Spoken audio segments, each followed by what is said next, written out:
Hello everyone, Assalamu alaikum. I hope you all are fine and doing well. Today's topic of discussion is identity crisis in Pakistan. Pakistan का जो identity crisis है ये बहुत ही deep rooted issue है। पाकिस्तान आज़ाद हुआ उस time क्या identity थी, उसके बाद क्या क्या आइडेंटिटीज़ हैं, वो रीजनल भी हैं, वो कल्चरल भी हैं, वो लिंग्विस्टिक भी हैं, वो सेक्टेरियन भी हैं। बहुत सारे इश्यूज़ हैं पाकिस्तान की आइडेंटिटी के जो कि इस मुल्क की सालमियत पर बहुत ज़्यादा इम्पेक्ट डाल रही होती हैं। ठीक है, तो हमारे ये जो टॉपिक है ये मल्टी फैसेटेड है, मल्टी डायमेंशनल है और ये बड़ा ही सेंसिटिव इशू है जो कि एक समझने की ज़रूरत है। तो आइए चलते हैं अपने टॉपिक की जानब। Identity crisis in Pakistan is a complex issue rooted in Pakistan history, politics, society and culture. इसकी जो मेन रूट्स हैं वो history, politics, society and culture में ही है। ठीक है, it revolves around struggle to define what it means to be Pakistani and the challenges of reconciling various identities within the nation. Partition and creation of Pakistan। सबसे पहले पाकिस्तान 1947 में आज़ाद होता है।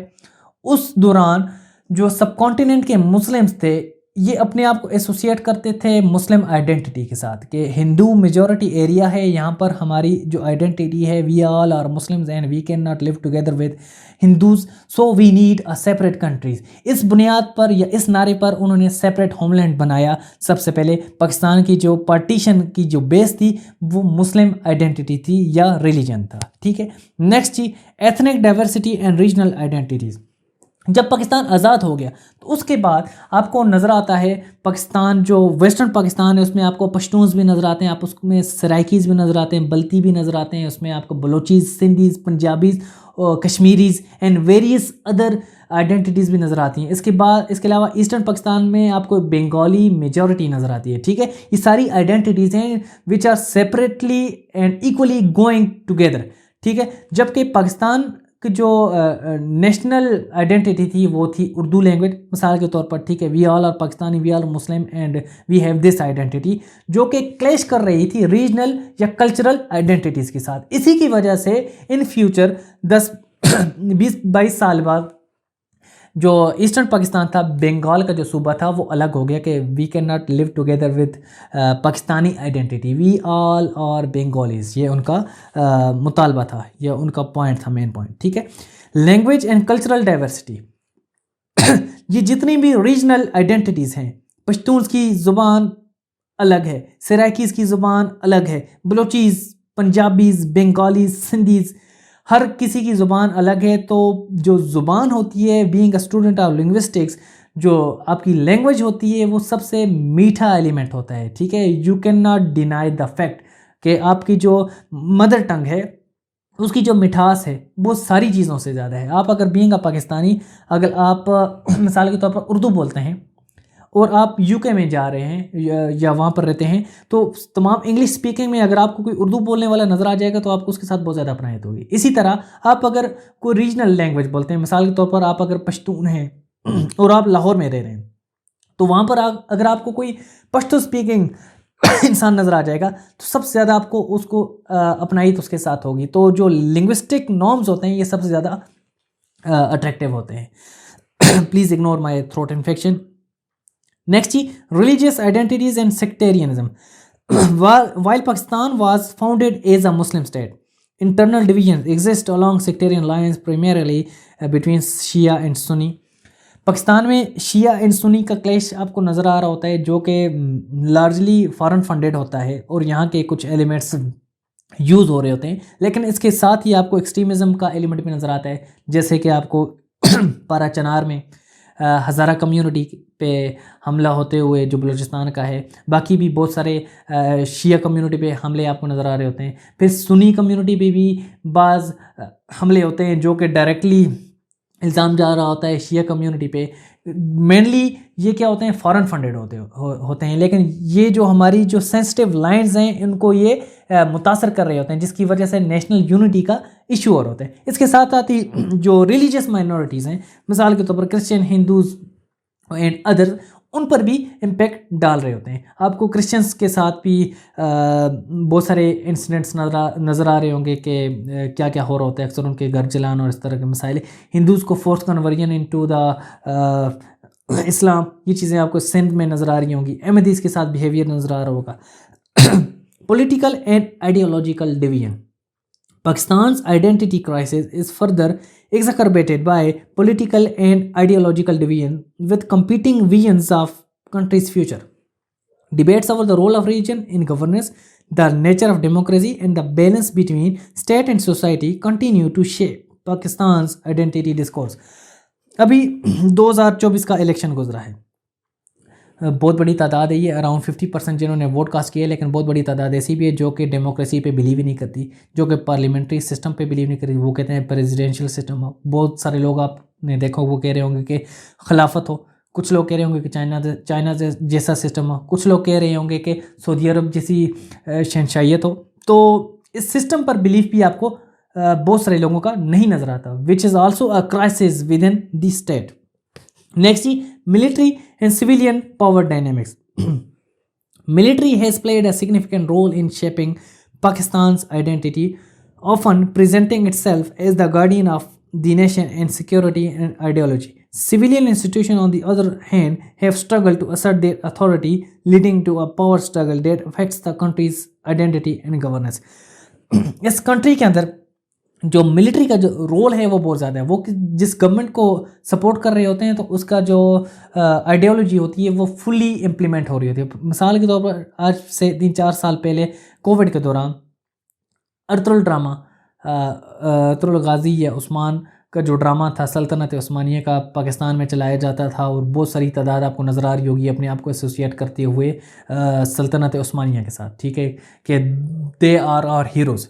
आपने इसी पाकिस्तान में मोहम्मद बिन कासिम को भी अपना हीरो सुना होगा, महमूद गजनवी को भी अपना हीरो सुना होगा। कुछ लोग अपने आप को अरब्स के साथ एसोसिएट करते हैं, कुछ टर्क्स के साथ एसोसिएट करते हैं, कुछ अफगान्स के साथ एसोसिएट कर रहे होते हैं। तो अपनी आइडेंटिटी जो है वो आपको बहुत कम सुनने में नज़र आ रही होती है। आप अपने आप को जो आपके जो सब कॉन्टिनेंट की जो हिस्ट्री है उसके साथ एसोसिएशन बहुत कम नज़र आ रही होगी। ठीक है, आपका रिलीजन इस्लाम है and Islam is a separate identity, वो आपका कलेक्टिव रिलीजन है and personal as well, but आपकी जो रीजनल एसोसिएशन है वो आपकी इस मिट्टी के साथ है, आपके इस रीजन के साथ है। ठीक है, आप बाहर के लोगों के साथ एसोसिएट करके अपनी पहचान मिटा कर कुछ अपना नाम दुनिया में नहीं बना सकेंगे। चाइनीज़ कल्चर को पोर्ट्रे कर रहा होता है, इंडिया इंडियन कल्चर को पोर्ट्रे कर रहा होता है, वेस्टर्न कल्चर को पोर्ट्रे कर रहा होता है, अरबिक कल्चर को, तो पाकिस्तानी कल्चर को क्यों नहीं पोर्ट्रे कर सकते। ठीक है, नेक्स्ट देखते हैं जी, ग्लोबलाइजेशन एंड मॉडर्निटी। ये तो इम्पैक्ट है जो ग्लोबलाइजेशन या मॉडर्निटी या वेस्टर्न जो कल्चर है वो चूँकि मॉडर्निटी के साथ एसोसिएटेड है, टेक्नोलॉजी के साथ एसोसिएटेड है, तो बहुत सारे लोग जो हैं उसकी तरफ भी अट्रैक्टेड हैं। ठीक है, वो कह रहे होते हैं कि ये बाकी सारी चीज़ें फजूल हैं, we should grab the western culture. ठीक है, हमें उसकी तरफ बढ़ना चाहिए। ठीक है, उसका भी इन्फ्लुएंस हो रहा होता है। Modernization efforts often clash with the traditional values norms, leading to generational and cultural tensions within Pakistani society. अब जो लोग वेस्ट की तरफ अट्रैक्टेड हैं वो अपने ट्रेडिशनल नॉर्म्स को इम्पेक्ट कर रहे होते हैं। ठीक है, उनके साथ उनका क्लैश आ रहा होता है। नेक्स्ट जी, search for national unity and cohesion. amidst these complexities there is an ongoing search for national unity and cohesion, with efforts to forge a common Pakistani identity that transcends ethnic, linguistic, and sectarian divides. National symbols such as the flag, anthem, and national heroes are often invoked to foster a sense of unity and pride amongst Pakistanis. ठीक है, आपके जो national symbols होते हैं, national heroes होते हैं, anthems होते हैं, वो आपको इकट्ठा कर रहे होते हैं। बहुत सारी जगहों पर आपके रीजनल इश्यूज़ अलग रह जाते हैं, आपके सेक्टेरियन लाइंस अलग रह जाती हैं। मिसाल के तौर पर जब पाकिस्तान और इंडिया का मिसाल के तौर पर मैच आता है तो आप नेशनल यूनिटी आपको नज़र आ रही होती है, पूरा कंट्री आपकी नेशनल टीम को सपोर्ट कर रहा होता है। इसी तरह आपकी जो नेशनल हीरोज़ हैं मिसाल के तौर पर वो भले मिलिट्री से उनका बैकग्राउंड है, क्रिकेट से उनका बैकग्राउंड है, अब्दुल सत्तार एरी साहब हैं या कोई और है, तो उनको पूरी कंट्री जो है कलेक्टिवली लाइक कर रही होती है। This is the portrayal of your national identity. Next जी, चैलेंजेस एंड अपॉर्चुनिटीज़ क्या हैं?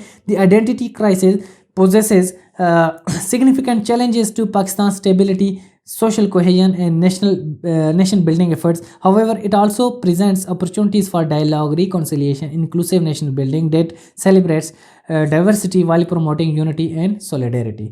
Moving forward, ji, addressing the identity crisis requires a comprehensive approach that acknowledges and respects the diversity of identities within Pakistan. सबकी आपने mutual respect करनी है। पश्तून्स को पंजाबीज़ की respect करनी है, पंजाबीज़ को बलोचिस की रिस्पेक्ट करनी है, बलोचिस को सिंधीज़ की रिस्पेक्ट करनी है, एंड वाइस वर्सा।